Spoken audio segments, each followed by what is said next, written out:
When you look at my resume, if I even had an up to date one, it doesn't fit neatly into one box. I've been a corporate tax attorney.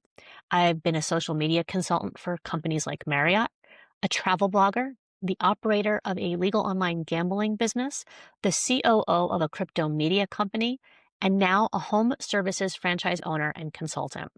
For a long time, I thought that made me scattered, that maybe I was a jack of all trades, master of none, or what I like to call a Jane of all trades.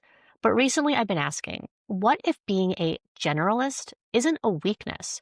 What if it's actually my superpower? I'm Amber Hoffman, and I'm looking to share my crazy and unpredictable life and career to help others potentially think differently about their lives.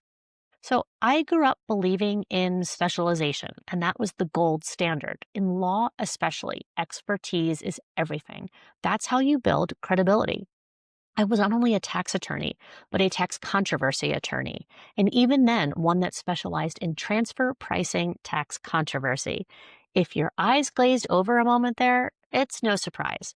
For those non tax lawyers, I was very specialized. And I wondered what else I could do with my law degree after spending a decade getting more and more specialized.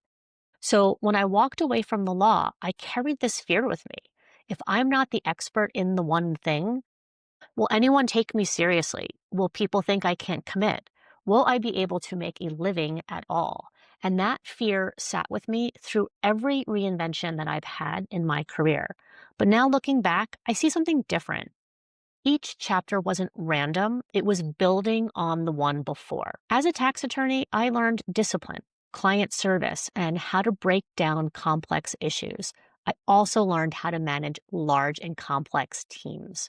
When I left the law, I moved into something completely different: travel blogging, social media consultant, and running online businesses. And my clients included global brands like Marriott.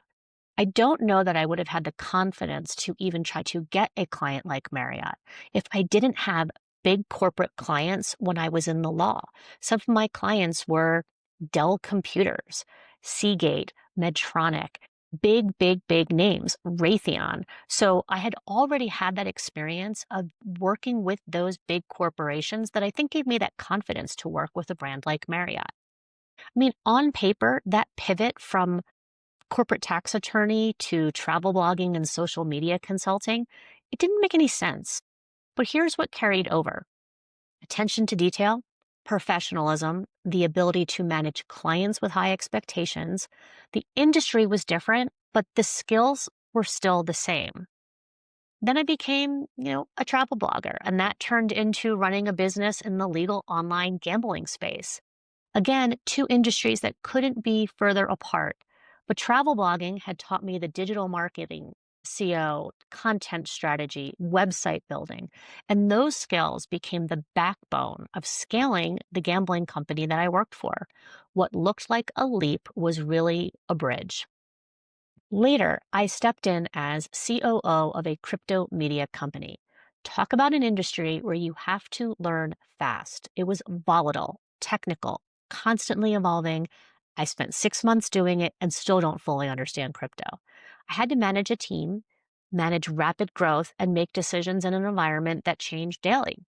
That included laying off 50% of our team and being the one who had to deliver the news during a slowdown in the crypto world.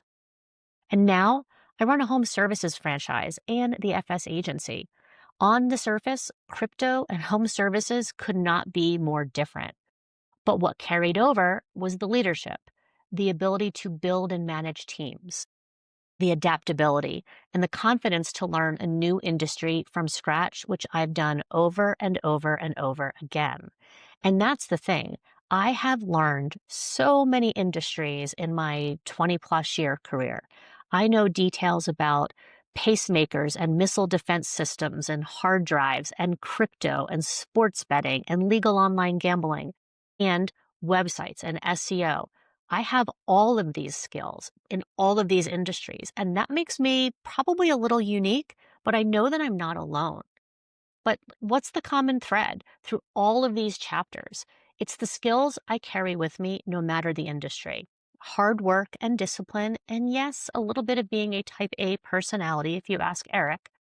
team building and people management, client service and communication, attention to detail, organization, and maybe most importantly, an insatiable curiosity, a willingness to learn new skills, new industries, and new technologies. Those are not specialist skills, they're generalist strengths, and they've been constant through my continuous reinvention over the last few decades. So I recently listened to Millie Tamati, who runs the Generalist World. I heard about her on a podcast in the last few weeks, and she said something powerful. Generalists thrive in a changing world. And it's true. Technology is evolving faster than ever. Industries rise and fall overnight. The ability to adapt, to pivot, to connect dots across different fields, to keep learning, that's what allows you to thrive. Being a generalist doesn't mean you're unfocused. It means you're versatile. It means you're prepared for change, not threatened by it. When I left the law in 2012, there was no such thing as crypto. There was really no such thing as commercial artificial intelligence. All of those things have developed over the last 15 years. And it's super fascinating to think how different the world was when I left the law to where it is now, and how I've been able to sort of ride that wave and continuously learn the new skills and learn the new technologies. So, am I a generalist? I guess so. Is that a bad thing? Absolutely not. It's my superpower. And I don't think I even knew the word generalist until I listened to this podcast a few weeks ago. And I really thought to myself, here is this one word that it has described my entire career since I got out of college. Is your path feeling a little bit uncertain? Does it feel eclectic? If your resume doesn't fit neatly into one box, don't see it as a weakness or something you have to explain away. See it as proof that you can thrive in a world that never stops changing. Because being a generalist means you're not tied to one lane. You can reinvent, you can adapt, you can build whatever your next chapter needs to be. And to me, that's not a liability, that's freedom.